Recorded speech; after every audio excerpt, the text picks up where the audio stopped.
Ladies and gentlemen, welcome to GRC Football TV. In the studio with me is Big Steve, Mr. Hinder, and Big Dunk. Okay, let's begin straight into it, ladies and gentlemen. You can follow us on all our socials at GRC Football TV and, of course, grctv.co.uk. Big Steve, can you finally say your team is going to win the league?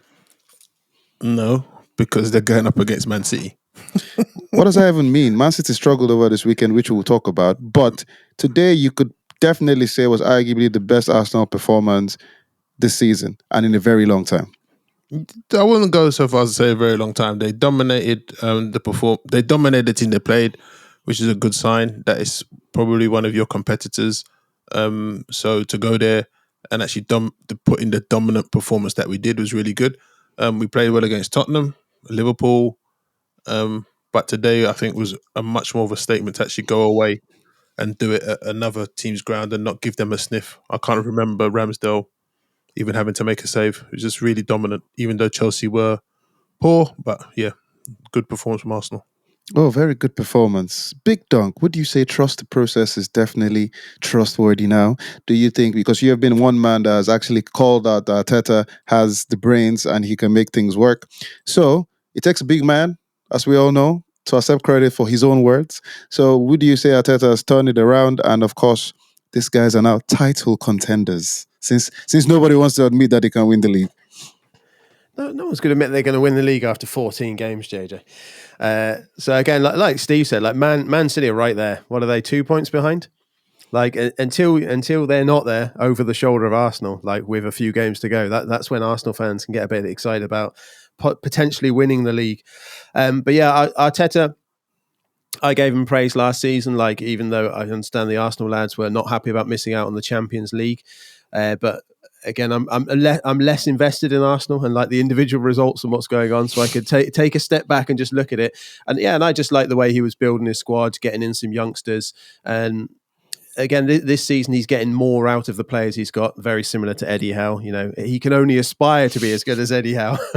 But I mean. He's top. All right, give it time. Eddie's right there. Man City are right there, and Eddie's right there as well. All right. Yeah. So again, like, I'm just quite impressed. Again, this is his first managerial appointment since he had the assistant managership at Man City. First job coming straight into Arsenal. Fans with big expectations about wanting to get back because they've been title contenders and league winners in the past. But that takes some time. But I think he's going about it the right way, and he's got my thumbs up so far this season. Anyway, so far so good, Mr. Hinder. We're always talking about how managers have certain systems they want to play, and then sometimes it becomes an issue if they don't have the personnel to play it. What system has Arteta actually implemented for Arsenal? And it's making, because it looks like it's just blending. Zinchenko was taken out today. Tierney came in. You wouldn't even notice. Xhaka is now making those runs and going forward. Partey seems like those hamstrings are done until the next Nations Cup. But what is Arteta actually doing that is making the Arsenal team play as good as they're doing, strategy-wise? Man City light. He's literally got the Man City blueprint, changed a couple of things, and then moved it across. And quite rightly say, perhaps if you're going to learn from somebody, you might as well learn from one of the greatest in modern day football. I was waiting for Doug to say something. Yeah, no, I was going to say, it's funny you say that because the system he's playing at the minute is very similar to Liverpool's for the last couple of seasons with the three up top and doing the job there. So yeah, I just think it's funny. Like he obviously is schooled in the Man City way, but like the system he's playing is very similar to Liverpool from the last couple of seasons. I was thinking early Aguero days at City when he was there, more with I suppose when Sterling was playing further up than he is as a wing back at Chelsea. I think that he's had time to implement it. So obviously we've got fickle Arsenal fans calling for his head, saying he's not doing a good enough job. Duncan and I were saying, let's trust that he's doing all right. I don't know what you guys expect from the team that he's currently got. He needs to be given time. And that's the same with all managers, even the Notts Forest guy, right? It takes time to implement something in order to get the best of it. But it also takes a buy-in as well. So it's not just tactics. It's a mindset. It's beyond I want you to play like this. It's how do we get to play like this? Why are we playing like this? How do we get you to trust somebody else completely to do everything? Because there's a certain level of trust in your whole team. The camaraderie is really important. So that ethos is bed down from the top to the bottom. For me, one of the pivotal points of showing of how much trust and everything is brought in, and maybe that gives the players an extra belief in everything. It was the moment they got rid of Aubameyang. Based on his performance today, you'd never want him in your team, like ever. Like it's great on It wasn't FIFA, by his the way. fault. You know, it wasn't his fault at all. But there's like the buy-in from the top. So there's this big trust thing, and I think that galvanizes the players as well, and getting to know what makes them tick, and having that level of interaction with the players, I think is really, really important. The only one thing I disagree with about the whole of thing that you just said, JJ, was the fact that you said that Arsenal played really well. Like, it was one of their best performances. I don't think it was anywhere near one of their best performances. Chelsea were just horrendous, which hopefully will pick up at some point. I asked if it was. You put the words in the mouth. Everyone's going there going, Arsenal's best performance of the season against Chelsea. Don't get me wrong, going away from the bridge 1-0, perfect, right? Everyone goes happy who's an Arsenal supporter from that point of view. But the game was damn poor. Like, so was the game poor, or was Arsenal's performance poor? I'm confused. Three shots on target combined in that game. So let's just say the keepers were very cold on that wet, horrible day that they were playing. And I was very, very disappointed with how poor Chelsea were today. So you credit to Arsenal for winning. Credit for Arsenal for winning. They did everything they could do. Saliba looks like he's a rock at the back, and that I want to say back four, but I would say the back three, and then whoever comes in as left back, if that makes sense. Like White, Gabriel, and Saliba, they look like cemented, and then to me, left back looks like he wants to play this particular game, but there's not but that trio at the back there playing in the back four, they're superb. Xhaka being able to play more freely than he had been before. Xhaka has never been this defensive. You look at his stats throughout all of the seasons. He's never played as a CDM ever, but he's got this title of being a CDM. I don't know who gave it to him, of being a CDM. So I think by actually not giving him that and then saying, oh yeah, he's pushing further up the field, his heat map isn't much difference. It's still kind of right mid center of the park, but he's gotten this freedom and confidence now to kind of do what he wants and be the talisman in the team. And I think that kind of helps out from everyone else he's got around him. And Odegaard playing so well, who was quite poor today, I thought, as well. Wasn't up to his usual standards either. Hold on one second. First of all, you're saying it was a dull game. Fine. Yeah, that it was a horrendously dull game. Horrendous game. Big Steve, do you agree that Mr. Hinder's pointing out that Arsenal didn't really do much today? I mean, you won, you got the 3 points, but he's particularly saying are you saying nobody actually performed really well? They didn't need to. They just did what they needed to do. Big Steve, That's kind of what I'm saying. I think as a team, the way they controlled the game was impressive. That's something that you wouldn't have seen or expected from an Arsenal side from before, especially a side so young. They actually went there and dominated Chelsea. I usually would agree, but Chelsea have been so poor with how they've been setting up the formations and everything else at the moment. They just don't look like they're scoring or playing as a unit. You can only play who's in front of you. That's what I'm saying. Agree that Chelsea were poor, but the way that Arsenal managed the whole game before, Chelsea never had a sniff. Even like Chelsea did try and do something for 5 minutes, it wasn't going to happen. The way Arsenal managed the game from beginning to end is what really impressed me. Yeah, they didn't play them completely off the park and all that kind of stuff. They would create lots of chances and Mendy was diving all over the place. But the level of maturity in Arsenal's performance was really good. And touching on your point about Arteta's differences this season, the fact that he's got Partey sitting and not trying to do it with Xhaka and Partey, he's allowed Xhaka to be more free. And I think that's been a very key difference to us this season. And as Neil said, Saliba and Gabriel and Ben White, key. A lot of plaudits are going to Saliba, but Gabriel and Ben White, either side of him, have been fantastic. Yeah, Gabriel smashed in from 3 inches. I always feel that there's a mistake in Gabriel though. I always feel if you can probe him, if any of the defenders are there that you can probe, it should be him because Saliba obviously is very relaxed and calm, doesn't panic in any way, shape or form. I think Gabriel has a mistake or two. However, he does, but He's got a it's David partnerships. Luiz in him, right? yeah, well, not just the hair. Big Dunk. Is it a problem that Jesus is not scoring? Because I know you said he will probably score a few goals this season. I mean, there's still plenty of time, just 14 games. But he has not scored in the last 7. He has played really well. He's playing so well that people forget that he should score a goal. Is it a problem, though, Big Dunk? Should Jesus be scoring more? I mean, he's doing everything else right, but just not scoring. Do you think he'll get to a point there to be a problem, even if Arsenal continues to win? Yeah, so it's not exactly it's not a problem while they're winning. So he's not scoring goals, but they're still getting results. If it ever comes to it though, and they start losing form, or some of those wins becomes draws, then it's going to become a problem if he's not scoring. But like you look at his playing games, he's really influential and he's really opening up defenses and creating chances. So it's a barren spell for him, but I can't imagine it'll go on for that long the way he's playing. Like he is quality and he does make things happen.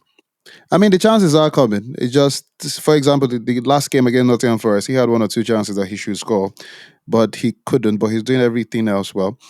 Big Steve, once again with Mr. Hinder saying it wasn't that wonderful a performance. Who was your outstanding player of the day?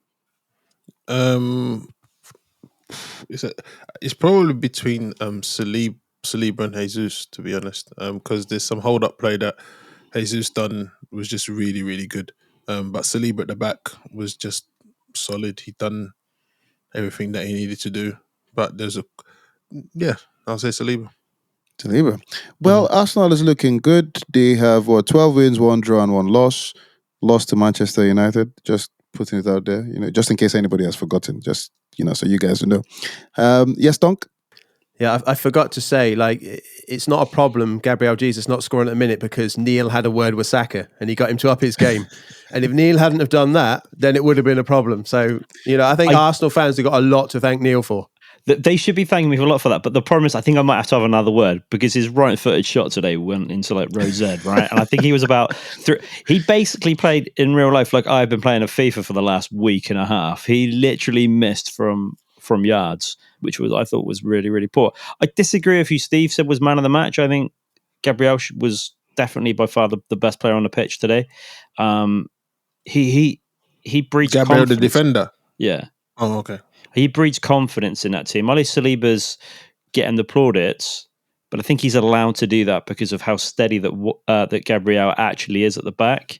And he may have a mistake in him, but you can't make a mistake against that Chelsea team today because you could have passed it to Havertz 2 yards out and he would have missed. They were that poor. So there was no way of getting any mistake and any loss in that one. It was so comfortable. Did anyone actually enjoy that game? I did because I was an Arsenal fan. Oh, yeah, I thought you were a Spurs fan. Behave yourself. I'll try it. I mean, well, you guys have picked out some players that have looked really good. Jesus, Gabriel. Big Donk, what do you think about Partey, though?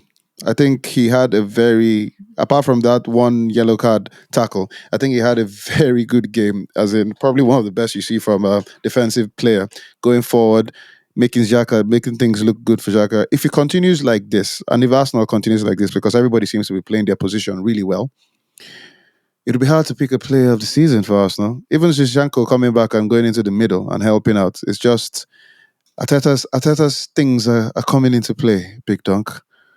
Yeah. Let's not forget Partey's had his injury problems and he was bought from Atletico Madrid. Like he's a quality player. He performs that role of CDM very well, and that's what he was bought for. And going back to Neil's question about why people think Xhaka's a CDM, it's because they keep giving him CDM cards in FIFA, Neil. They can't make up their mind. They keep swapping between CM and CDM. But yeah, I think right. like again, all the things we've discussed, like Partey is a rock solid CDM. And with that in the team, he's letting Xhaka push up a bit more to perform more as a CM. And obviously Odegaard's in CM as well, and he's going to be a slightly more creative one, pushing forward a bit more. But it just seems to be a really nice balanced midfield at the minute between those 3 players. It's very simple. Yes, go on, Neil. I was just going to say to Steve, obviously we've got 2 games left. Well, there's only 13 games that Arsenal have played, so they've got one more game left in the Prem, right, until the World Cup, and then they'll have the Christmas turkey festive period of 15 games in 3 hours. But in January, obviously we're going to get the track. I know it's quite early, but in January, where do you think you need to strengthen? Central midfield and up front, another striker. Nobody's going to come in and bench Jesus. But it's not about benching Jesus because you got to think about injuries. Well, Nketiah. Yeah, Nketiah. $100,000 a week. He paid right wing. That's we're still only got 2 strikers. Yeah. Nketiah and Jesus. To me, I think we're a striker light. I said that when we started the season, and again, I think that central midfield, especially defensive midfield, if Partey does get injured, you need someone to come in of the equivalent quality who can actually pass the ball. Yeah, Elneny's good at just blocking up play, but he can't start moves. Sambi Lokonga, again, he can't start moves. So we need someone, if they were looking at David Luiz before, they're and Tielemans, they're aware of this situation. So to me, it's defensive midfield and then a striker. Well, after Thursday night, maybe you could have a look at Harry Maguire as a striker. You could have done with him today at top. All right, there you go, people. However, the question is very simple. Very, very simple. And I'll start with Mr. Hinder. Cool. Is it a 2-horse race now? Is it between Arsenal and Man City? Nah, it's just between Arsenal, man. Let's put all the pressure on them, make all their fans sweat, telling everyone they're not. Even Arteta said they're title contenders now. I think it's not 2-horse for me because I still think that Arsenal have got a couple of mistakes in them, more mistakes than City going on previous. But I don't see it just being a 2-horse race. I think it will probably see some twists and turns towards the end. But it's definitely got to be considered as serious title contenders for the first quarter of the season. Okay. You could get relegated still. Yeah, well, it is possible. Saying that, though, City played Fulham at the Etihad. Yeah. A certain Mr. Haaland was on the bench. They started with Julian Alvarez up front. The game started well for City, scored a good goal from Julian Alvarez. Then Cancelo got the red card. And then Fulham scored the penalty equalizer. It was looking all sweet. But then what does this tell you, Big Steve? Does it tell you more about City or tell you terrible things about Fulham? The fact that City were 10 men, still had more possession, probably still produced more chances than Fulham. And Fulham didn't actually look like they were going to go on to win that game. What does that tell you? Which one? Good Man City or terrible Fulham? A scared Fulham. I would say a scared Fulham. Even though Man City went down to 10 men, they were just still scared of Man City's quality. And the fact that they just surrendered possession. They didn't try and say they're going to make Man City work because Man City still dominated the ball. Fulham didn't change their mindset, to be honest. So a good Man City, but to me is a scared Fulham. They didn't try and say, oh, we've got them down to 10 men. Let's try and take them out. They knew that Man City still have a lot of good quality. Well, looking at that quality and Haaland coming in to score that penalty, De Bruyne up being tripped. Dunk, 2-horse race? I'm going to say 2-horse race, yeah. Just looking at the other teams in the table. Newcastle have got some form. They're the ones closing in at the minute. Tottenham totally inconsistent. I think Neil's going to lose his bet for league winners. Liverpool are too far back. They'd have to go on a monumental run, and I can't see that happening either. So yeah, I'm going to go with 2-horse race even at this stage of the season. Okay, so we have established that it's kind of a 2-horse race. Well, even if Mr. Hinder says it's not, he still sees some mistakes in Arsenal. Listen, we can't over those Newcastle boys. First of all, fantastic comments last week, lads. Second of all, they're doing wonders at Newcastle, and they've still got a transfer window in as well. Okay, so it's a very simple question. Is it a 3-horse race? 3-horse. Let's put a 3. I mean, I can't. It's just 3-horse race, and Newcastle is in there. So it's what we're saying. You look at City there. Out of all of the ones that City can have more players in the World Cup, and this is going to be so different because we've never had a World Cup mid-season before. Everyone's got to want their players to get little hamstring, little twinges. Nothing major, but 4 weeks because of the World Cup. Then they start again afterwards. Should be right after that. I think January is going to be key. See how teams settle in January is going to be very key. Even without purchases, just to see how people come back from the World Cup, the break, dealing with all the games, it's going to be very interesting. You need to keep that core 11, the most of it. You need 8 players playing every game. Okay, so from what I'm hearing here, Dunk, obviously, Eddie Howe lover. Mr. Hinder, Arsenal hater. So Dunk and Mr. Hinder are saying it's a 3-horse race with Newcastle. Big Steve, are you agreeing with that? You will either see you'll either see Man City break away, or it'll be a 3-horse race. My God. These Arsenal fans have got no confidence in their own team, right? No. You'll either see Man City break away, or it will be a 3-horse race. Man City break away into the Super League. Because the one thing you can't discount for either Arsenal or Newcastle, which is holding them in good stead, is that they're not conceding a lot of goals. Their defenses are really good. They're not conceding goals. They may not blow teams away, but they don't concede. And teams that don't concede do very well in the league. Rampant Newcastle. Let's get that right this week. Rampant. Then they get 4. Yeah, they got 4. But Chris Wood scored. Many. Chris Wood scored. No, they've got the best. They've got the best defensive record, I think, in the league. Yeah, and they got 4 goals. Yeah. Okay, so if we're turning this into if we're turning this into a 3-horse race, and of course the plaudits and the belief you guys are having in the Geordie boys, Mr. Hinder, who should? A lot of comments that we got this week. Once again, thank you guys. That we got from the channel is who should Newcastle buy in January to strengthen? So if you actually see them as title contenders, who do you think they should buy? Trossard. I think he's unanimous across the board that they need a player of that ilk. They need Newcastle need to continue with the collectiveness, the work rate, and getting players that are going to fit in that team. They're fortunate they're not in any major trophies, which is going to be amazing for them. Okay, so then they're not contending in Europe on a Thursday night, in Europa League or Conference or anything like that. So next season potentially it's gonna happen, but this season they're going to be fresher than any of the other ones, and they just need to build on top of that. I mean, Wood scored, which is an embarrassment in itself, right? But they Trossard in and maybe another striker and a centre back for it. Just again, like I said at the end of last season, that Arsenal still need to. Sorry, when I first started on the podcast, Arsenal needed still to buy 11 players to get better than what they've currently got in order to take them to the next level. All the players need to improve, and it's as simple as that. It's about getting the players that take your team to the next level, that want to play football. We're not talking of Willian going back to Fulham, who did have a good game the other week, but we're talking of quality players who are in their prime or are up and coming that need to not use the club as a stepping stone, but looking at to take that club to the next level and not using the club as a stepping stone, if that makes sense, or a retirement home, because they're the dangers that you end up having from having a lot of money. And so far, Newcastle have been really, really good at that. So I think Trossard would be perfect for them in order to give them a little bit extra quality, because St. Maximin's injured like 60% of a season, which is unfortunate for him. I think Trossard would do bits at Newcastle.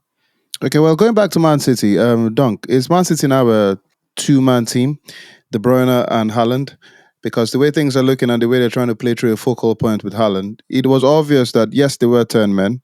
Cancelo going off was a blow. They probably would have, you could say they could have won that game before halftime if they had 11-11. But is there a lot of dependency and reliance on just 2 men, especially De Bruyne? I don't think so. They can still get results without either of those two. Obviously, they're huge players and they're really important for Man City in the way they play. But like Haaland was missing, Alvarez came in, he scored a good goal. Like Man City were dominating. If Cancelo hadn't got sent off, I think it was quite a soft sending off as well. If he hadn't gone, like Man City would have been in complete control of that game. So again, I'm not going to read too much in with it, and I totally agree with Steve that Fulham, if it was a bit more of a fearless team, I don't know, you pick someone like your Notts Forest or even like Leeds, the way they're playing at the minute. If it was a team like that going up against 10-man Man City, I think they would have given them a game rather than just, again, surrendering possession and walking away with a defeat. Okay, so we've gone from a 2-horse race to a 3-horse race involving the Geordies. And, well, it's going to be a very interesting season. Very interesting season. Now, It's a man that we've always given so much praise to. We all wished him well. We all said, Oh, he you're needs to talking get. about me. No, not you, not you. We all wished him well and said he needs to get, a bigger team, get a bigger job because of what he has done, how he has built himself up. But is there any other way to describe Chelsea today other than clueless, Big Steve? Yeah, they're definitely in a team in transition, big time. But the cluelessness. How can you be in transition with that quality No, of but players? no, but I'm not even putting it on Potter because at the end of the day, it was the Who we same gonna put thing. it on then? It was the same thing under Tuchel. Nah, So man. so Nah, no so man. so so these players they haven't had an identity for a while. You know what I mean? It's not saying Tuchel had a set way of playing Big Steve. and they were Are you about to please tell me something that I would love to hear? Are you saying it is player accountability? no, I'm not saying. I'm saying these players have been lost for a long while. Yeah, and it's gonna take Potter. There's names there. Yeah, he's got names, or you could call stars in his ranks, but it's gonna take him No, a little while. I'm It's gonna take him a sorry. little I'm while to sorry, get it boys. I'm sorted. sorry. Dunk, especially, no, Neil, especially, because he's the first guy that points out I don't have an opinion. But come on, man. This has nothing to do with the formation isn't working. You have players like Sterling playing right back or whatever they were doing. Yes, Neil, please tell me I don't have an opinion so I can stop. First of all, Splinters, settle back down. I think you're half right with most things. But today they did try and mix it up a bit. But they've got a lot of injuries, Chelsea. A lot of injuries. More injuries than Liverpool when they were going through their epidemic of injuries that they were telling everyone about. But they tried changing formation today. That didn't work. They still tried with Havertz, which doesn't work other than if you're playing foot. That's the only time Havertz is ever going to score goals on a consistent basis. The formation and everything else that is going through and trying to work is too late. No preseason, no player accountability, and no momentum, and a very disgruntled dressing room. I would See what he did assume there? from start to finish. I would assume that dressing room isn't in the place that it should be. And Potter's inherited I don't want to say mercenaries, but he bought Aubameyang.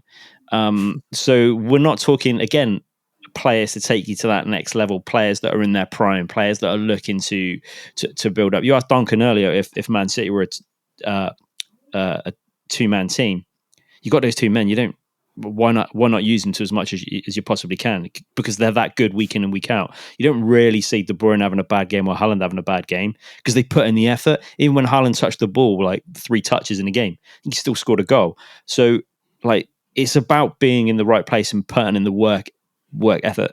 Potter's at a situation where I don't want to say it might be too hard of a challenge for him, but it's going to have to trust the process, be a Yeah, part so of the project, which I hate all of that I like rubbish, but they I like have that to you said be. that. I like that you said that. So with Dunk, let me ask you this: with Arsenal, it's always been trust the process, trust the process. A lot of the questions that came out with that is okay, Arteta is trying to do something that he doesn't have the players for. That was always the argument. Oh, he's trying to implement a system that he thinks is in Man City.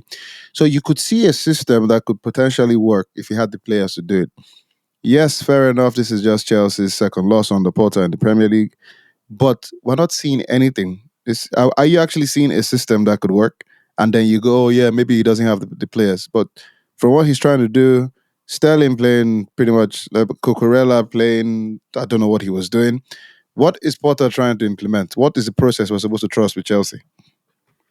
Yeah, I think we were on the right track with that conversation the other week where we said, has he found his best starting 11? Because he certainly hasn't, because it's changing an awful lot. So I guess the process at the minute for Potter, I mean, again, he's brought some grace with the wins he had, like some nice wins against AC Milan. But it seems like he's just experimenting with the personnel that he's got at Chelsea.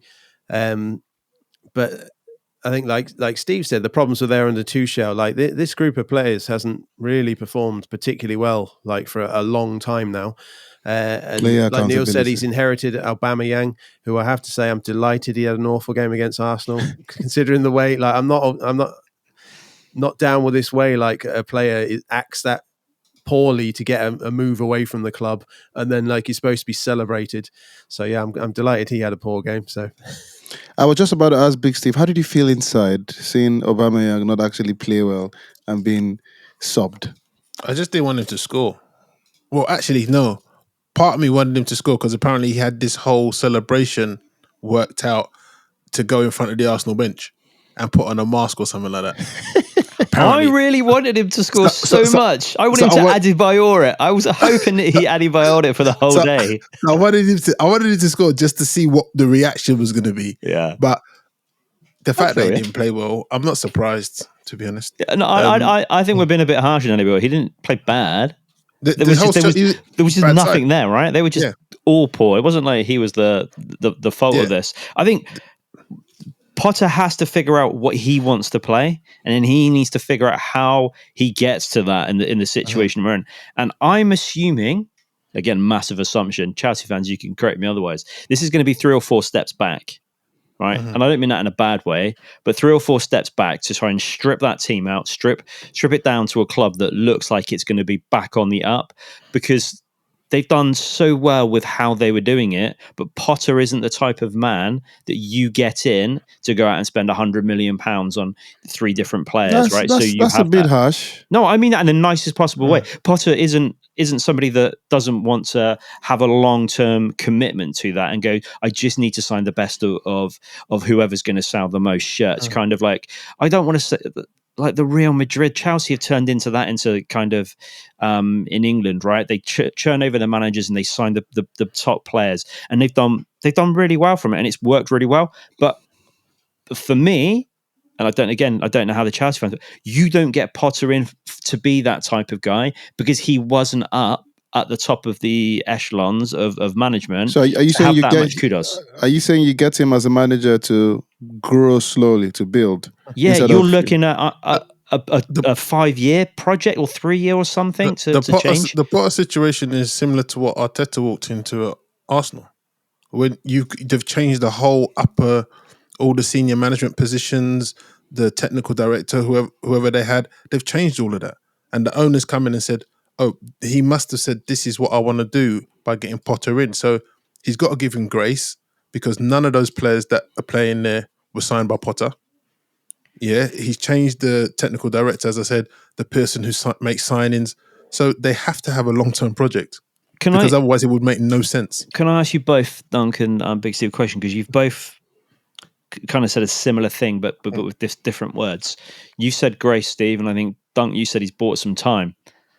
They've lost twice. We're not assuming that he should be in a sack race at the moment, are we?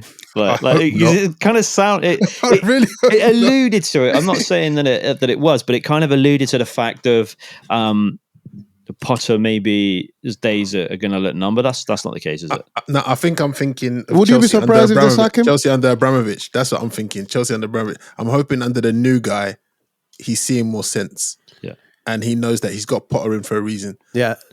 Simple. Yeah, no, I wasn't talking about Saka. Just like grace with the fans, like nice winning starts to the fans would adhere to him a bit. Would you guys be surprised? Would you be surprised if he gets sacked? Yes, 100%. I would be surprised because it's a really poor appointment to get him in to do what the other guys have been in before. He's a different type of manager, and I noticed because he's done wonders at Brighton and he's made that team competitive, and the fans were fully backing him, and he left that.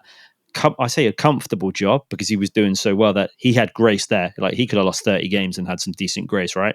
Like Eddie Howe at Bournemouth when he finally got the boot. There's a big period of grace that he'd have to go through, but to do that, so it'd be interesting for the Chelsea fans that are listening to this to let us know that what they would like the club to potentially do or what direction they think it's going to take. Because if I was a Chelsea fan, this is probably I don't want to say the saddest times at the moment, but it's probably the oddest times in the last 10 15 years maybe since like Abramovich has been there, etc. Well, it was weird.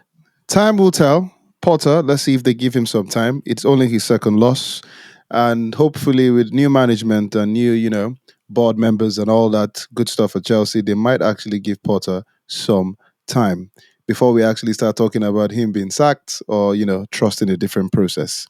Talking about managers and having influence on teams, of course, we saw that Unai Emery is back into the Premier League. He was when he signed for Villa.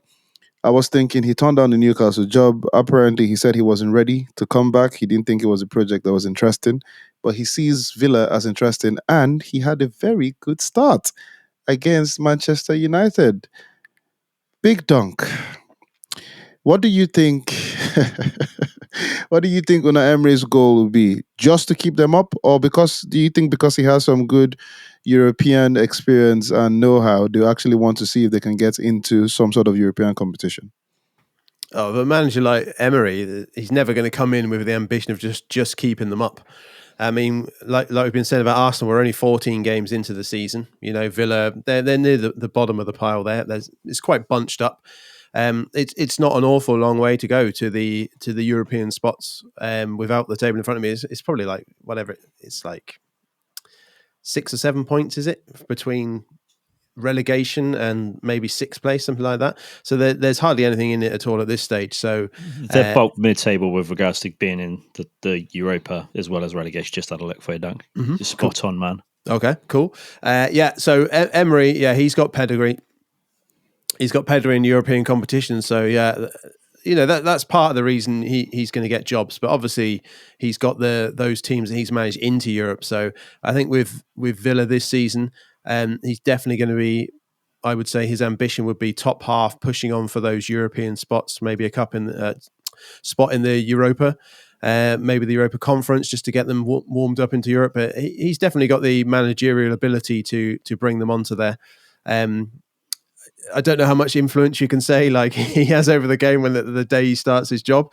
But again, like manager bounce, people see him around the place. There's a new start to the club, so the players were up for it, and they scored a huge result against Man United. New manager bounce, as you like to call it. Big Steve, he came back in. He brought Dingley back into the team. Ollie Watkins started up front. He didn't even toy around with playing two strikers. Leon Bailey came in, looked really good, scored the first goal.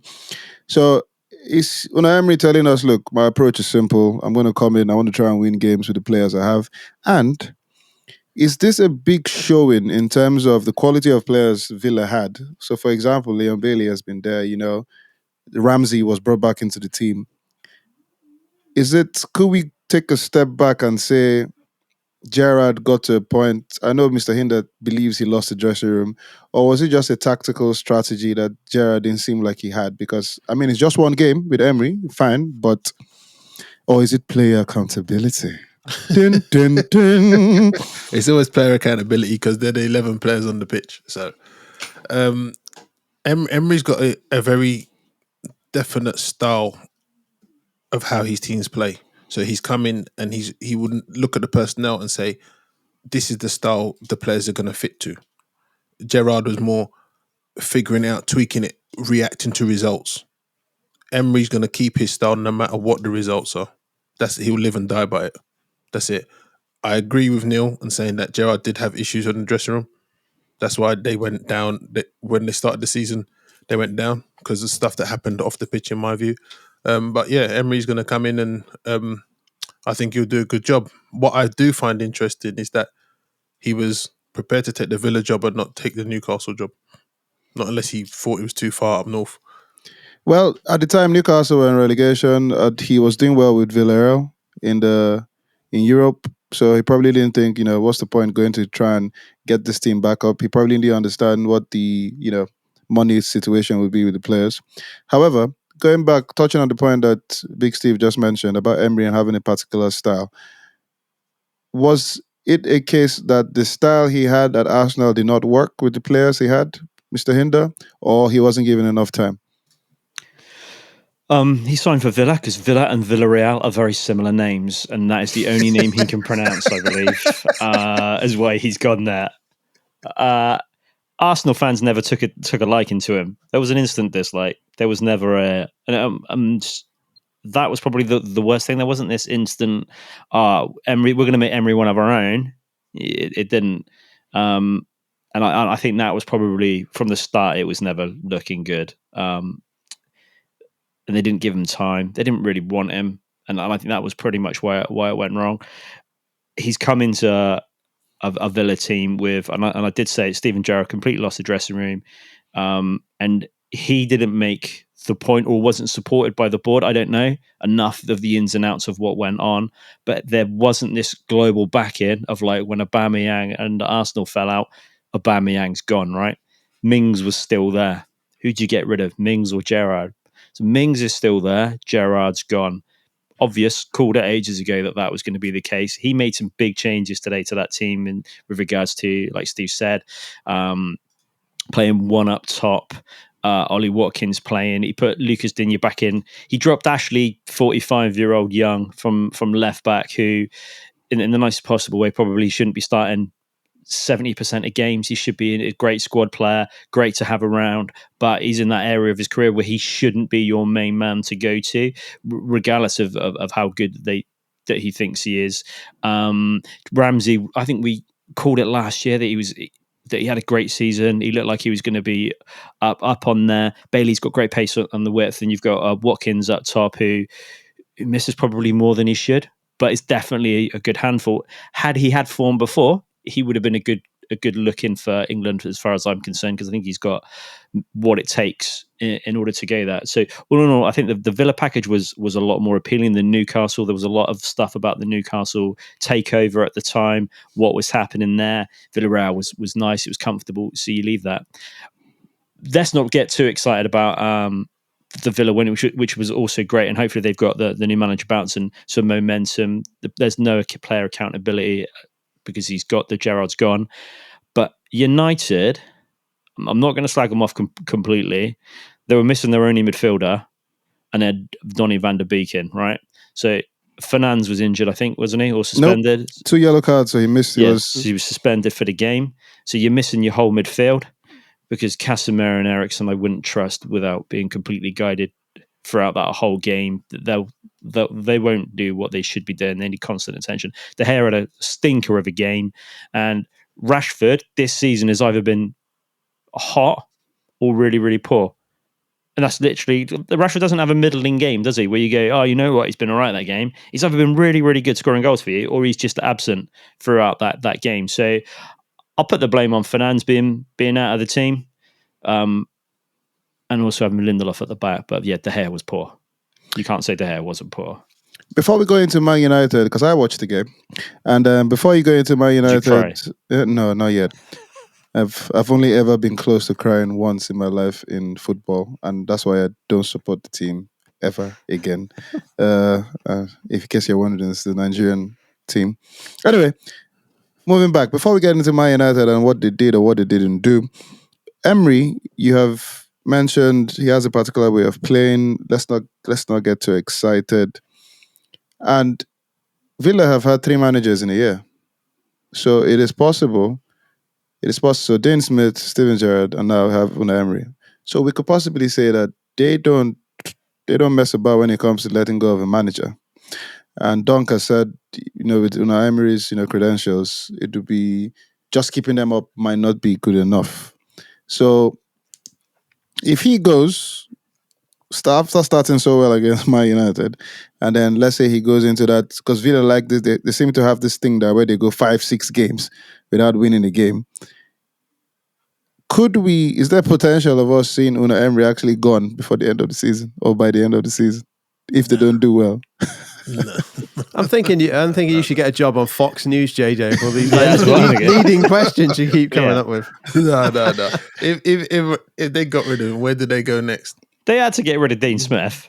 I mean, it was appalling at that particular point, and Gerrard came in and did the job. Gerrard he lost the dressing room, and I think the board just went with that and went, look, actually, you know what? We've got some good players there. And we're not saying that team isn't good. They've got some good players, but they just weren't playing well. And I think that was probably the issue of that Villa team. They bought well, and we all praised them heavily, right? At pre-season, of how well they brought and how well they looked. Yeah, hot, really quick, we're ready to go. And these are all Gerrard's buys, though. Yeah, 100%.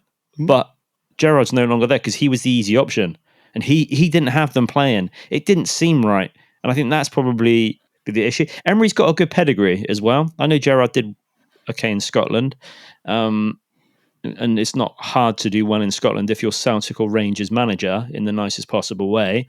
Give But the man some credit, man. Rangers was terrible and out at the time, and Gerrard went, and it took him, and they hadn't won the league in how long? 9 seasons or something, and then he it's won. because they weren't in it for 5 of them, 6 of But them. the thing is though, if he gets rid of if they get rid of Emery, I don't see how they get a higher caliber of manager. He's in a top to replace manager. him. He's a top manager. Yeah. Who's got good credentials. So if they get rid of Emery, they have to be going. They're going to go someone who's just like retired from football, who's trying to establish his career or something. Roy Hodgson. Because this is like Emery's probably. I think he meant playing career. in their current state, Emery's probably the highest they'll get. Yeah, it's Okay. like Premier League. Sorry, as Premier League fans, our only memory of Emery is like at Arsenal. So maybe a lot of fans of the Premier League would think he was a failure at Arsenal because he got let go. But again, he was like taking over an Arsenal team in transition, and he didn't get them back into that Champions League area. But you look at what he's And the done in club was a Spain, mess. like you can't argue with that. Well, different And football. they only had 4 different... shots on target as well against United. Yeah, so when the game started really quick, they had 2 goals in 10 minutes. Nice free kick from Luca Dini.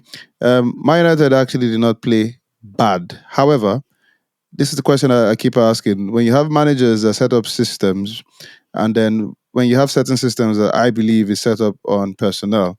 So no Bruno Fernandes, no Anthony. Cristiano Ronaldo starting up front.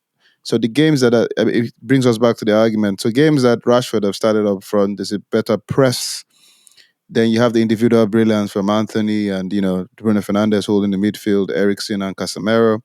All that's happening. Victor Lindelof looked like Ollie Watkins, he had like good battles with him, and he looked like he lost most of it. And then Villa scored 2 goals, locked up, scored an early goal in the second half, and that pretty much was it. So with Ten Hag and with the players that you have there and the way it's looking, and good shout out to Garnacho starting because of the injuries, Martial and everybody came back. Ten Hag, is his system going to continue to be a problem when Man United have more and more injuries? Because it's a system that I believe it's tuned to having certain personnel on the pitch. Big donk. For this season, yeah, I think that's a possibility that's going to happen. And again, we talked about him at the start of the season, like just trying out. Neil said he might be showing the board, look, this is what I've got to work with, and it ain't happening. And if you look at that team today, like we've mentioned the names already, like Lindelof, he's one of the regulars of the last couple of seasons. He gave Van der Beek a go. Ronaldo, who's been out in the cold this season, was in the starting lineup as well. So like there's Garnacho, you mentioned, like, and he actually looks a really bright prospect for the future. But you look at those other ones, like it's I think they're going to have problems this season when they've got injuries and he has to bring in these players. I think it's like fairly common knowledge now he's probably going to let Ronaldo go in January. Like that is not worth the club spending that much money and having all these issues in the media and with the player himself.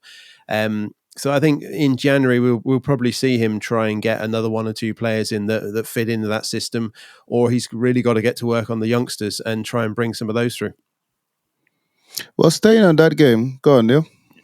I was just looking through at the United team, and I think you're right, JJ, that you look at it and he is obviously very stubborn about the way he likes to play. But when you're missing Fernandes, who is a quality player, right? He's not just an average Premier League player. He's a top quality player. You suddenly got Van der Beek in the barely got any game time at United since he's been there. He's played more for Everton in like 3 games than he did for the whole of Was his first United, Premier League start since May 2021.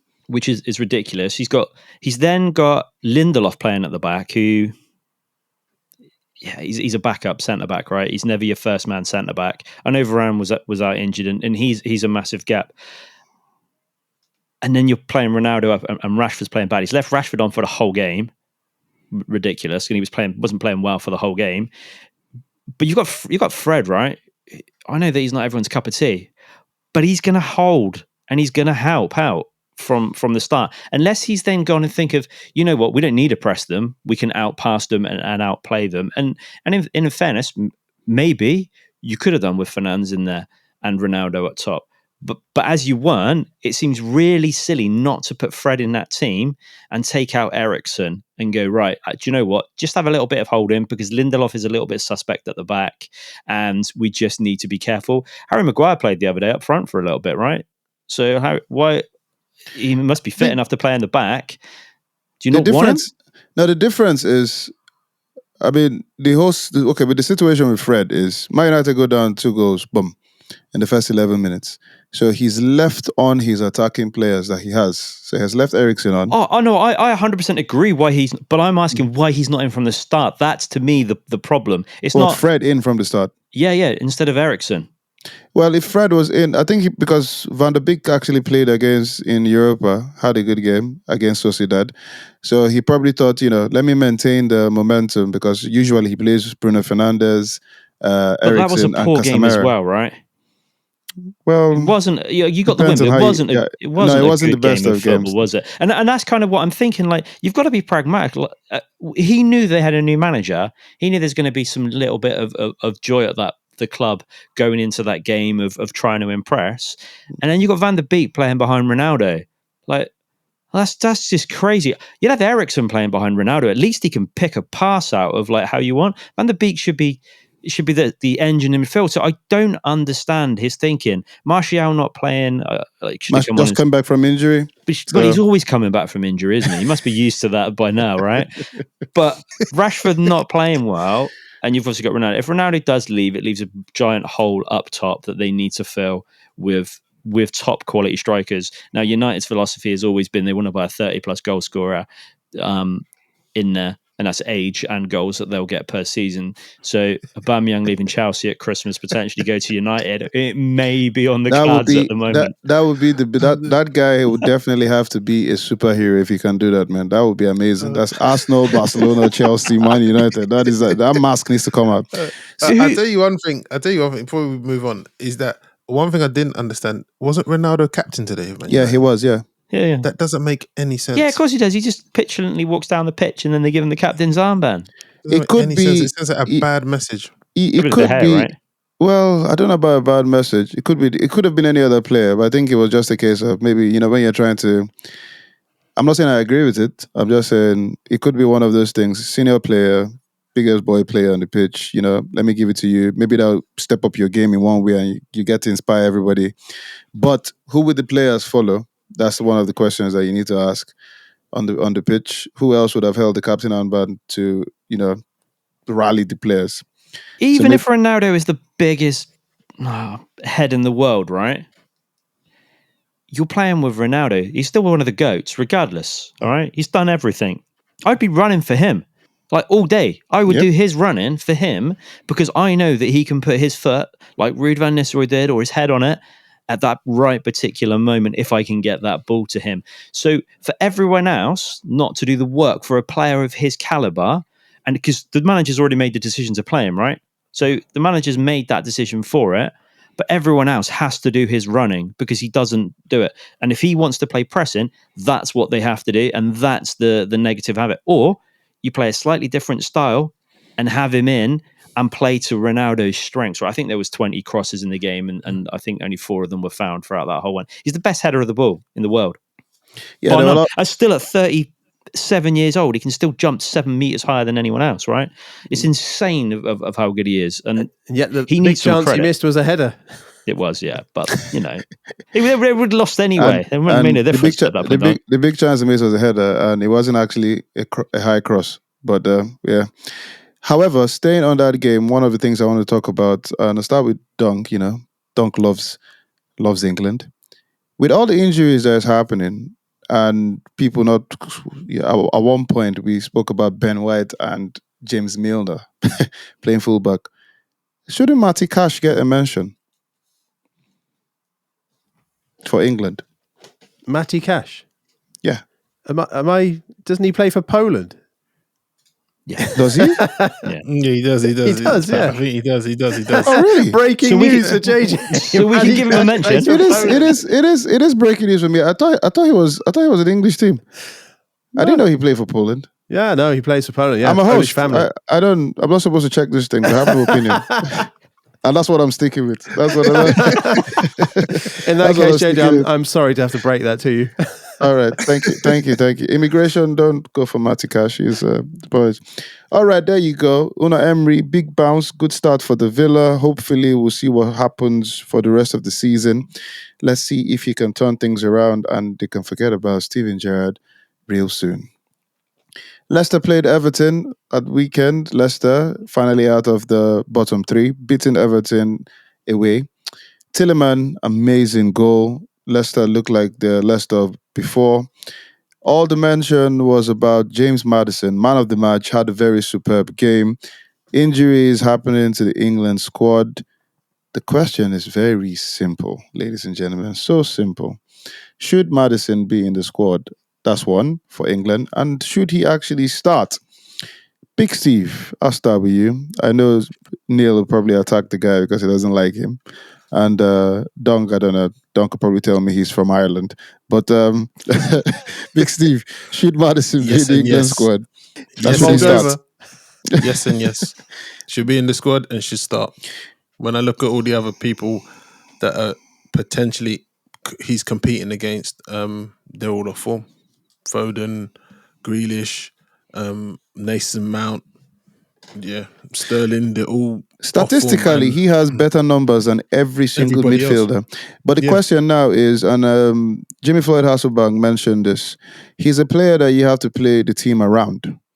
You have to give him the free role. You have to make him be the man. Everything has to go through him. And I don't think Southgate wants to play like that. So that's probably one of the reasons Southgate wouldn't take him though. Would you take a player that you have to play a system around? James Maddison is very good. I think he's very good. But he's not a Zidane. And but England play a system around Harry Kane and he's up front. So you're gonna do it. It just depends on which players you're gonna play to their strengths. It happens in every team, to be honest, so far as I'm concerned. And successful teams are like that. So is it a real bad thing to play around Maddison's strengths and see where it takes you? I would say no. It's worth a try.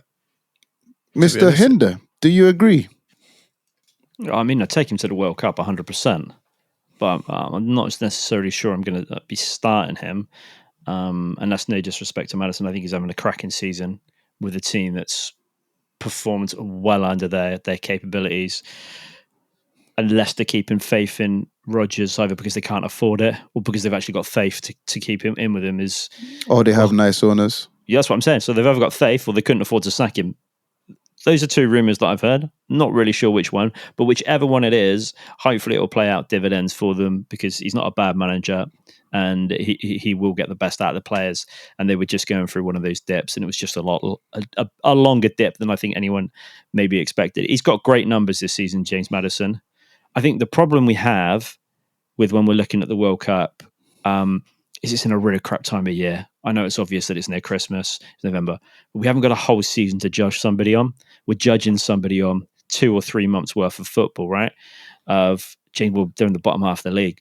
He's done well at Leicester. How well has he done each week against the bigger clubs? How is he going to perform when he's getting marked out of the game? He doesn't need to play a team around him. He's playing at Leicester. He's not playing with the better players at England, and there are better players in England. There aren't just in the Leicester team. It's not saying the Leicester team's poor, but I would like to think that the England national team has better players than the Leicester squad. So that means he'd have to come up a level, and he's playing against other teams that are up a level week in and week out than playing against United, if that makes sense. He's going to be playing against better. If he plays around better players, which you believe the England squad has better than Leicester, that would automatically up his game. And that's what I'm saying. I'm hoping that would help him out. But he's done well at Leicester. So can he up his game to that England level? We don't know. He hasn't been given enough chance. He's got one cap. It's not like he's out all the time. His heat map suggests he just stays out on the right, which is absolutely fine. It then means potentially Grealish can play out on the left if you have Maddison on the right. That's the way you'd end up looking at it. You can't have Maddison playing any form of the centre three because I don't think he holds enough weight in that area.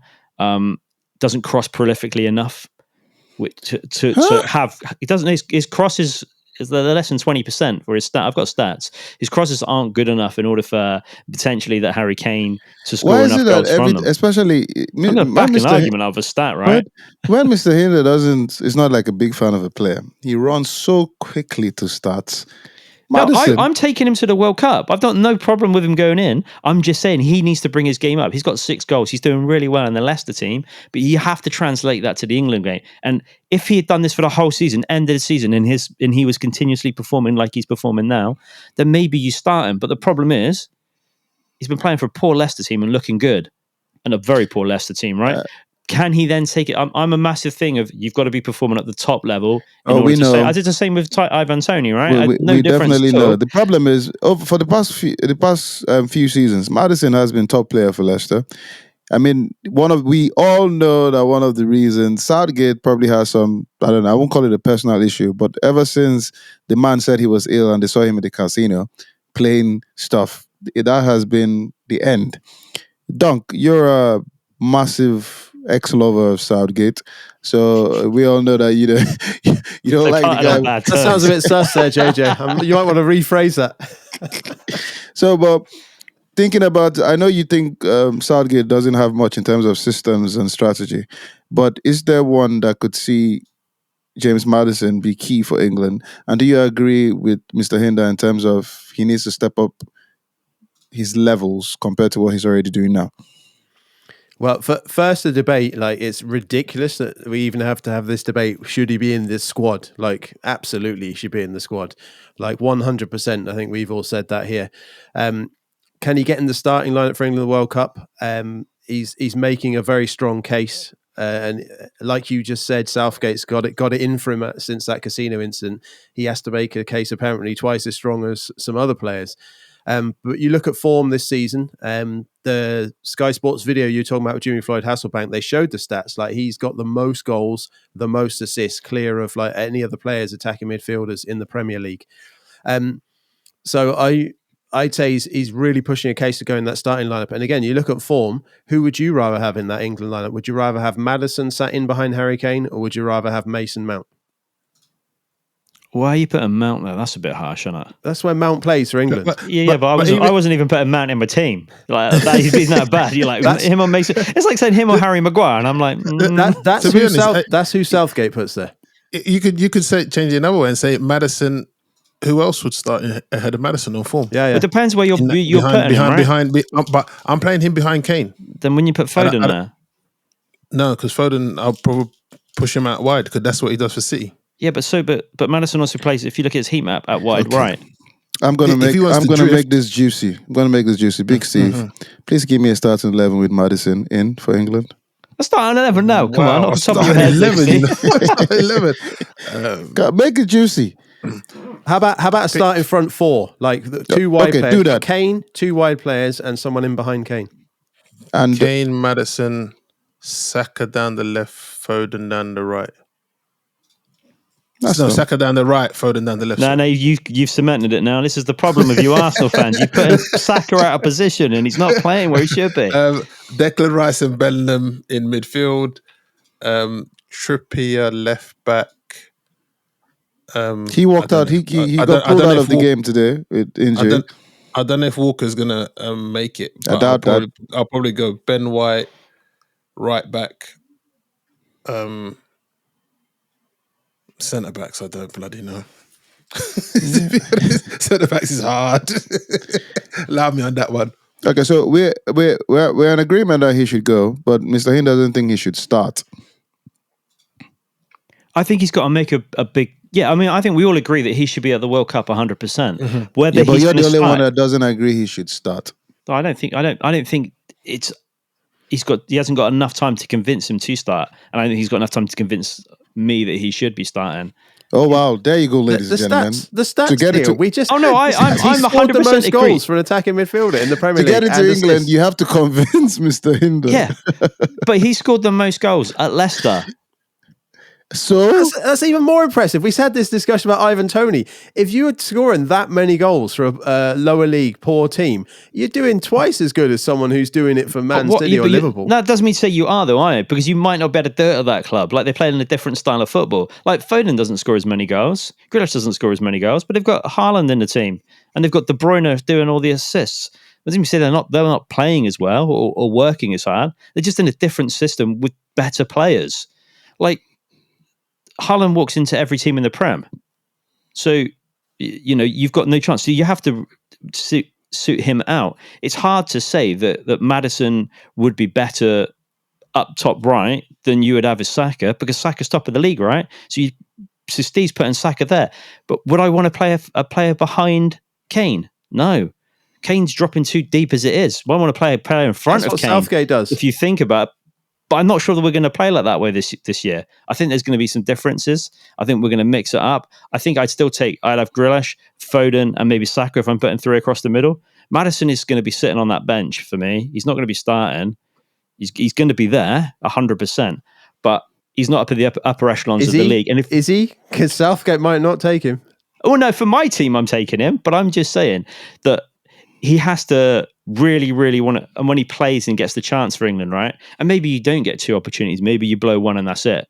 And that's just life, right? We've all got one opportunity that we've missed and then going, oh, God, if I'd done this differently, then I wouldn't be in this situation. Harry Maguire must be a cat then. Or he's good at other things. well, all but right. He played, but Harry Maguire's played really, really well for England. Because he has been given a chance and given opportunity. He got given more than enough chances at United. So now, never to play again. So now the question is simple: if Maddison has the highest stats right now in the country as a midfielder, if you don't give him the opportunity now, when are you ever going to give him? when someone's injured, that's when they get the opportunity. Wow. But who do you play? If you're playing White, you're telling me you're not going to play Foden, Saka, and Grealish. You're going to play Maddison Considering instead. that there's a formation that actually has Mason Mount that starts at the point. No one's playing Mason Mount. Mason Mount isn't on that plane. How do you know? Because I'm tying him to a chair with Harry Maguire and making sure they don't go to the world. Like, there's no. Can like you tie Southgate to that chair as well? Yeah. It's like Sterling, right? Sterling's so out of form through no fault of his own for changing managers and him playing in the worst positions ever for the whole season. Sterling, we all had massive ideas for, but Sterling's actually done well for England in the past, and we know Sterling can play well. So do we not take Sterling because he's been so poor?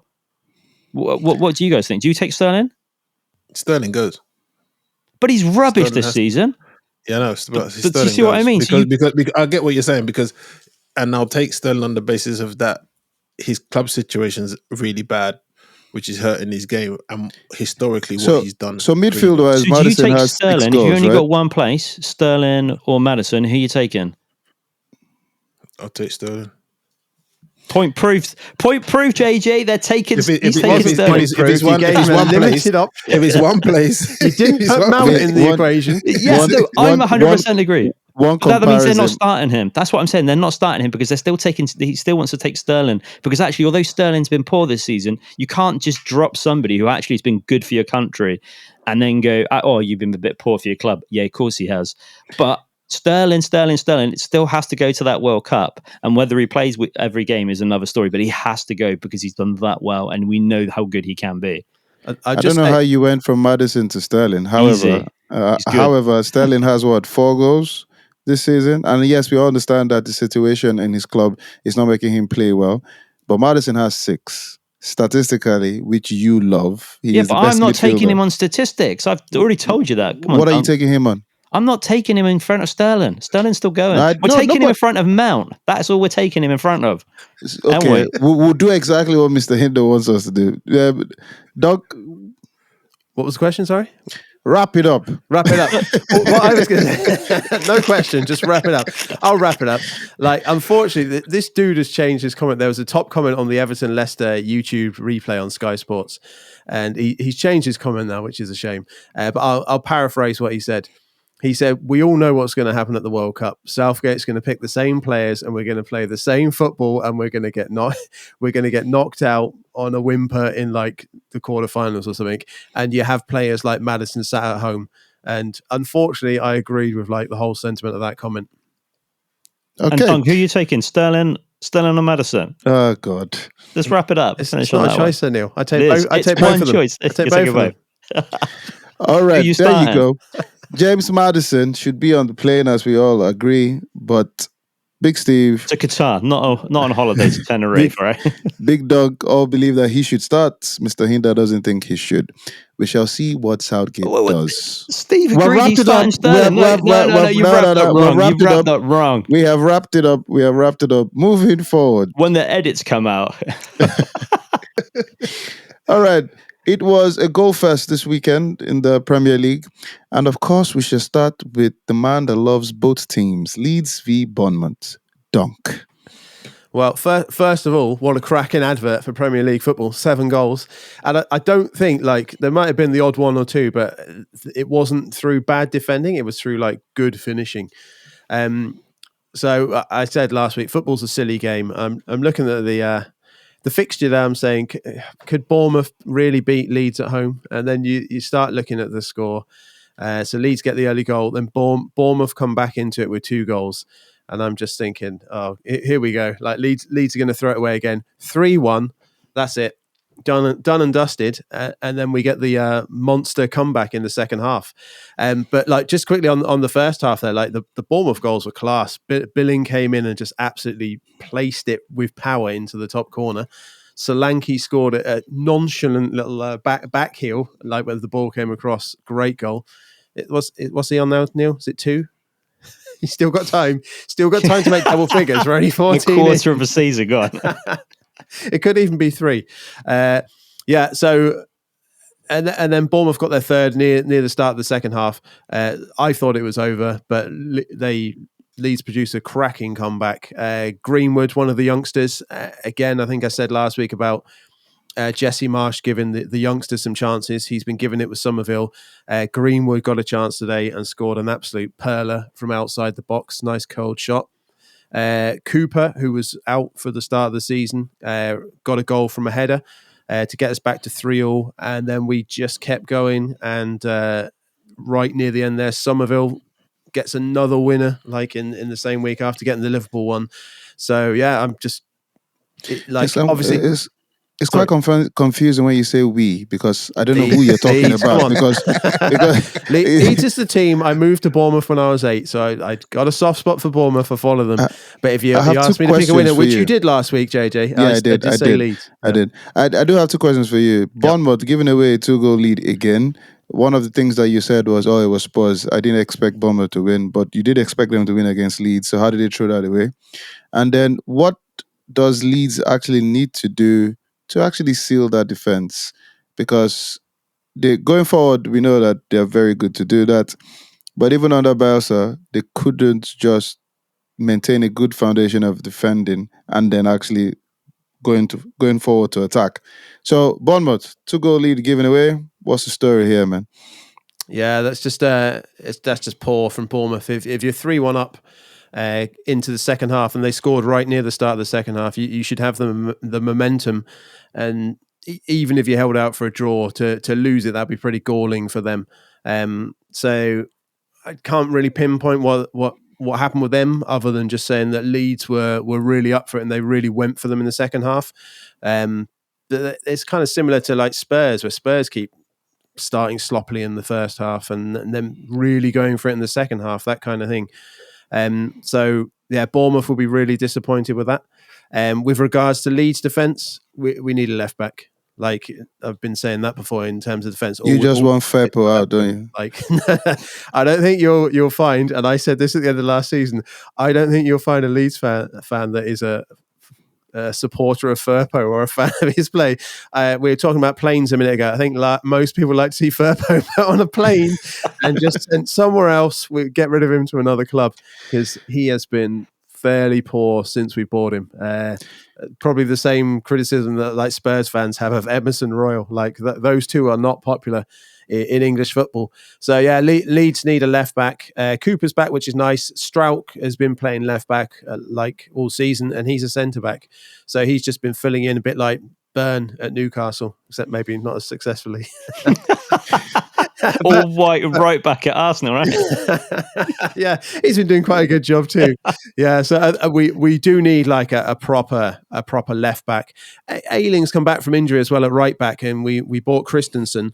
He's had a bit of a dip in form, and Ayling's been looking good when he's come on and willing to like give it a bit more in attack. Christensen seems to be like fairly a safe defensive right back, so maybe he can either coach him to be a bit more attacking, or maybe Ayling's going to get a run in the team in the next few games.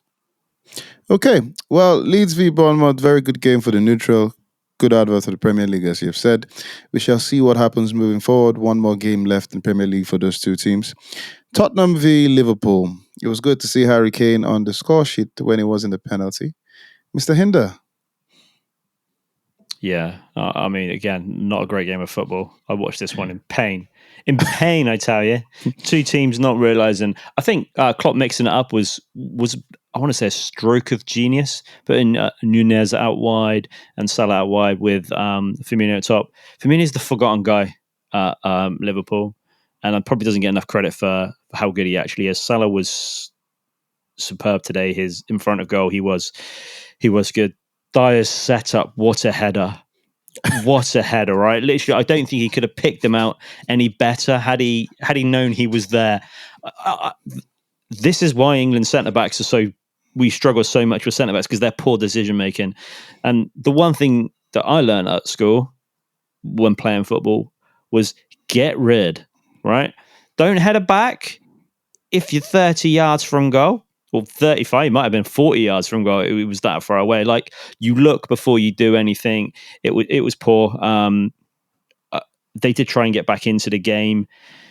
The formation for Spurs is still weird. I don't think he really knows what he wants to do there.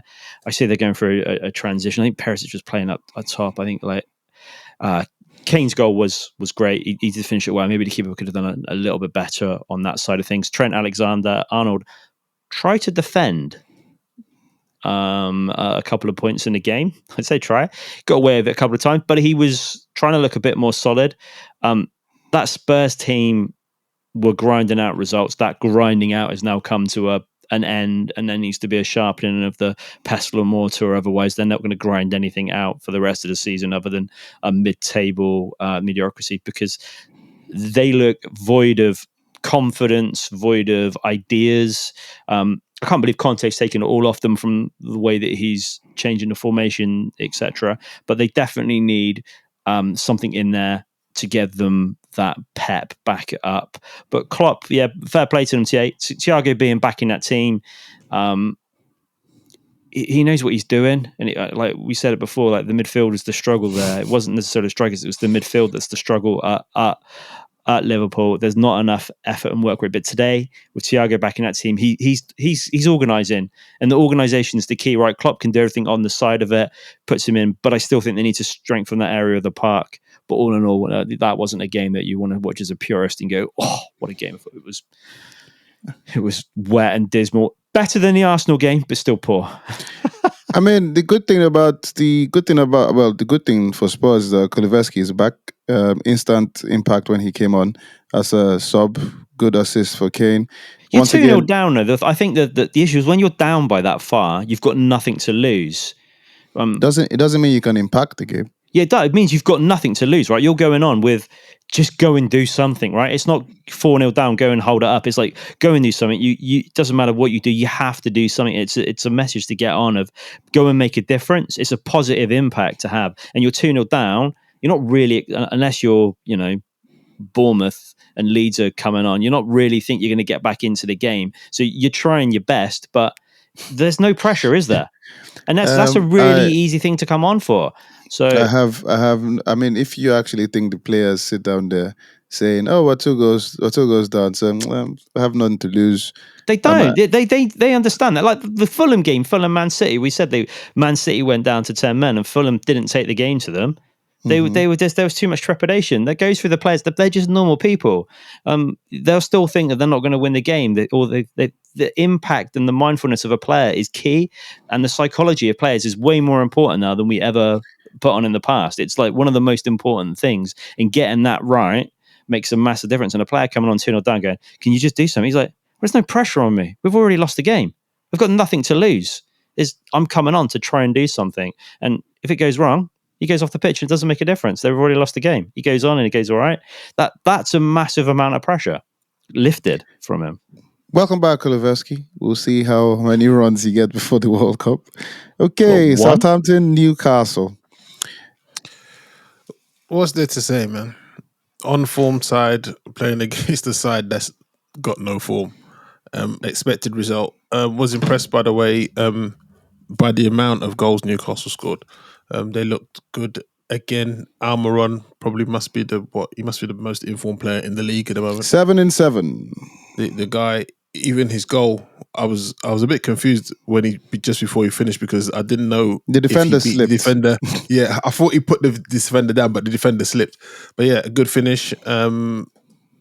What's his name? Bruno Guimaraes. His finish was for the fourth goal was really What good. about Willock's finish? That was like one of my golf shots. Little toe away. Yeah. But yeah, overall Newcastle were good defensively. Southampton didn't take the couple of opportunities. I know Che Adams missed a really good one when they got him, but Southampton just look in disarray, to be honest. And there's rumours that what's his name? Hussein Hal? Yeah, gonna be How's sacked. that they're going to sack him. Yeah. Possibly around the World Cup. I wonder wouldn't what be people are surprised. expecting from this because Newcastle were on the up, right? And they were good in that game. Yeah. But Southampton were poor, but Newcastle were good, right? And I think that they, by scoring the amount of goals that they did, was a really big positive. But what were really Southampton looking to get out of the game? They win like 2 games, get spanked another one, lose 7, draw 2, win 2, stay in the Prem, thing. Yeah, but they've not spent enough to get the players in. It'd be interesting if they do get rid of him, who they bring in and what they're trying to do. Potter, when he gets sacked, evidently, with JJ on his calling his sack race earlier. I did not say anything about Potter being sacked. I said, do you think? The only person I was asking was Emery. Obviously, I was a bit bitter, but but I was just asking. All right, well, we shall see. Newcastle, top form. 1 loss in 17 games.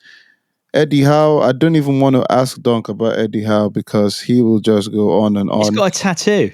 Best defensive record. Best defensive record. They're looking good. And of course, as all you guys have mentioned, they are title contenders. Would you look at that? Nottingham Forest, Brentford. Mr. Hinder. Well, if Whistle was English, we'd be telling him he should be in the England squad, right, and sending him to the World Cup after that game. I'll say it again: scoring goals for Brentford isn't hard, especially when you play against a defence as poor as Forest. This, I mean, Forest. Let me finish. My rant's over now. But anyway, me. Forest's defence was absolutely poor. Gibbs White got an amazing goal there. If you haven't seen his goal, check out his goal. That was some lovely little footwork. It shows him maybe he is actually a good baller. He's not been great this season, but I don't think Forest have been singing on great form. The 2 goals that Brentford got were pretty much the same. They were balls over the top, a lot of pace through. The defence were left flat.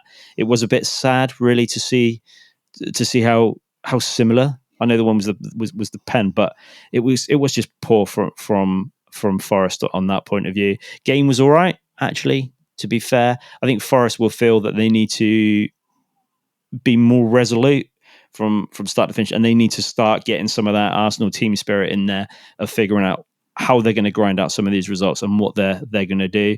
Having that many players, I know they beat Liverpool the other week, but getting up for that game was probably easy. No one expected anything. Go out there and enjoy yourself, lads, and show everyone what you've got, that type of thing. But when you're playing against Brentford, it's a little bit harder. Brentford are well versed in the Premier League now, and they seem to be, doing the same thing.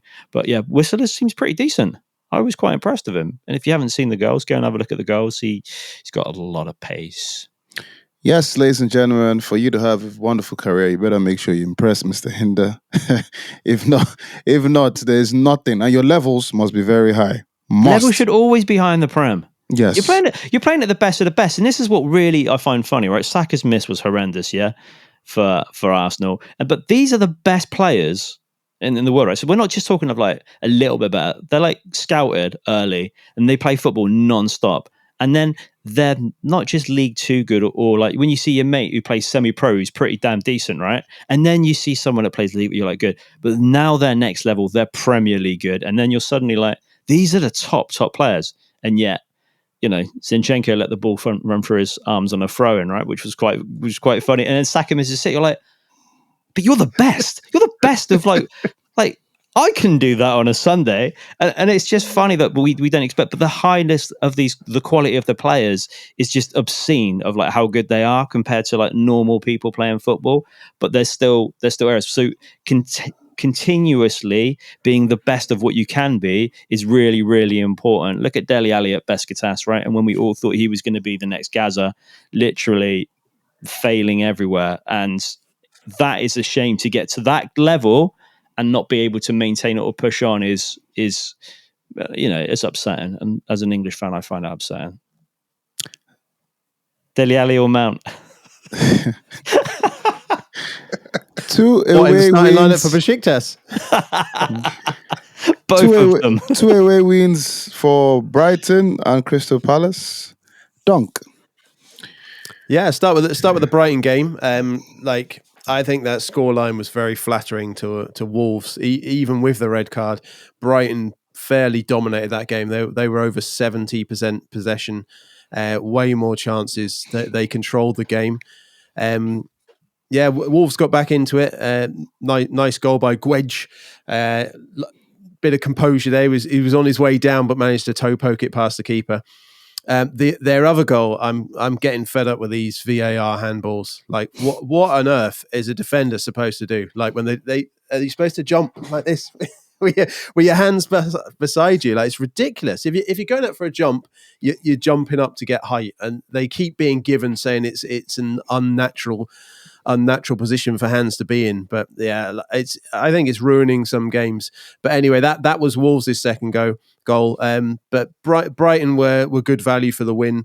It's again, like, if you look at it, they really should have won more comfortably than they did, particularly with a red card. But they got the job done and did it in fairly convincing fashion when you look at the stats and the possession. So they're on the right track. They got 2 wins now under their new manager. So a bit of momentum. See if they can keep it going. He seems to want to play. He wants to play attacking football. He's a bit like Bielsa. He doesn't want to. It's all out attack. Let's just go tiki taka Roberto De Zerbi. So hopefully that can either end in 2 ways. He might take them to another level, or he might take them down a level. Anyways, crack on. Crystal Palace. So the other game, West Ham Palace. That's a bad result for West Ham at home. We all saw they had a slow start to the season, and you were thinking, it's a slow start to the season. They'll pick it up and they'll get their act together. But yeah, losing at home to Palace, that one's going to hurt for West Ham fans. Great cracking goal by Ben Rama. Nice solo goal to go through to get the West Ham goal. Zaha got Palace back into it. Bit of sloppy defending by Thilo Kehrer out on the right. I think the ball to him wasn't great, and he had a missed touch, and then Crystal Palace were able to break through, and Zaha could hold off the defender for a nice finish. And then they win it right at the end, and with Elise. And again, I'm really liking Crystal Palace. We're probably too early to be talking about Eze and Elise in the England squad, but it's just nice to see like Crystal Palace having 2 really young, exciting attacking midfielders in their squad doing the business in the Premier League. So yeah, they got the win right at the end, and like I said, that one's going to sting for West Ham fans. But Crystal Palace moving up the table, so it's looking good for them this season. Vieira, credit to Vieira. I think we all said before, like he took that Palace team, and they were always going for their safe managers, and they had Hodgson for a while, and now they've got Vieira in. A bit of a risk because he didn't have that much of a managerial track record, but he's doing the business this season. So good to see. Okay, there you go, ladies and gentlemen. That is our fixture roundup for this weekend's Premier League football. As always, we like to have a prediction, and and it is good to see the games that we'll be picking for the last weekend of the Premier League before the World Cup. Is Olise French? He's got under 21 caps, so yeah, he is. I mean, he could change potentially if he wanted to, but would you? I have no idea. At least France is close to England. Poland's miles away. All right, looking at the 4 games we've selected for predictions, and it'd be interesting to see just based on the results that actually happened for the last weekend in the Premier League. So let us start with Spurs v Leeds. Leeds is on a high, 2 back-to-back wins. Spurs, not so much. Dunk, prediction. Oh, see, they're baiting me into like predicting a Leeds win. I'm gonna do it. I think Leeds are on one. Spurs are really down. I'm going to go for a 3-1 to Leeds. So 3-1 Leeds winning away. That's what I'm going for. Yeah. Big Steve. It's the first time I've seen Dunk bet with his heart, but 2-2. Okay. And Mr. Hinder? I mean, Spurs have got 1 game left before they've got to go all out for that. 3-0 Spurs. Okay. Leeds West Ham Leicester. Mr. Hinder? Let's go 2-0 Leicester. 2-0 Leicester. Yeah, I think West Ham are struggling at the moment. Leicester have picked up a little bit of form, so who knows? Madison might score both goals. Exactly. Then get injured, and then the World Cup debate's all over. Okay. And Big Steve, West Ham v Leicester. West Ham is 1-1. Dunk. Oh, Steve's the expert at stealing my score. What, before you said them? Because you stole my score, Steve, I'm going to go 2-1 Leicester. Okay. And of course, the high-flying Newcastle versus clueless Chelsea. Dunk. Oh. Ed, you can't bet against Eddie Howe. Let's go for another 3-1 there to Newcastle. Oh man. Neil? Newcastle at home, right? Yes. Does anyone know if Mason Mount's playing? And the Aubameyang. 4-0 to Newcastle. Chelsea can't score goals without front 3 at the moment. Big Steve? 2-0. Newcastle.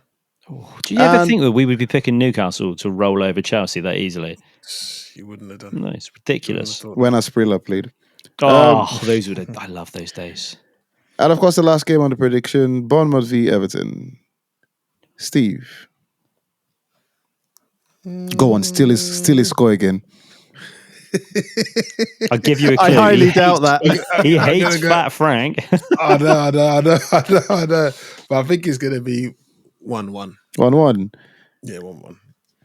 Mr. I know Dunk's going to say 2-0. Mr. Hinder? 2-1 to Everton. Ooh. This will be the first time that Duncan's ever predicted both of his teams to win in the same week. I've been sad the week after.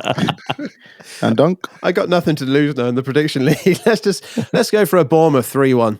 This is it now. Frank's on his final slide. He's hung on in there longer than I thought he would. I told you he would outlive Gerrard. Okay, ladies and gentlemen, there you go. We have spoken about Arsenal and potential 3-horse race between Arsenal, City and Newcastle. Also spoke about Unai Emery, new manager bounce, first win against Man United. And we were all in agreement that James Maddison should go to the World Cup, but not everybody believes he should start. Big Steve, Big Dunk, Mr. Hinder, thank you very much. It's been a good weekend of football. Good speaking to the Armchair Pundits. Till next time, it's goodbye from Mr. Hinder. Take it easy. Goodbye from Dunk. See you on the next one. Goodbye from the Arsenal fan, Big Steve. We out of here. Don't believe the hype. And of course, ladies and gentlemen, I'm MC Saabii boy. Until next time, more times.